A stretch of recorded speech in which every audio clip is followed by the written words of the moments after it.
बघ पोरी, जेवढे प्रकार येतील मला बोंबलाचे करायला सांगेल मी तुला. पहिले बोंबील ठस ठेसून घ्यायचे, चर कापून घ्यायचे. मी जसे कापते तसेच कापायचे, नंतर एका प्लेटमध्ये काढायचे. आता घ्या वांगे, ते पण चर कापणं झाले की पाण्यात टाका.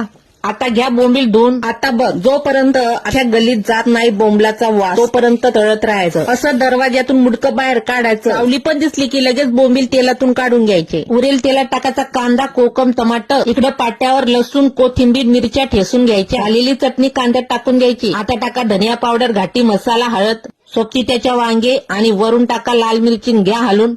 आता पुन्हा त्याच्या सोबती बोंबील आणि मस्त झाकण ठेवा आणि 5 मिनिटं तरी हे वाफेवर होऊ द्या. पाण्याचा वापर अजिबात करायचा नाही. पूर्ण भाजी वाफेवर आणि तेलावर होऊ द्यायची आहे. वाफ आली की बघायचं भाजी शिजली की नाही. झाली आता भाजी. घ्या बोंबील आणि वांग खाऊन. मग करा फॉलो आणि ठोका एक लाईक.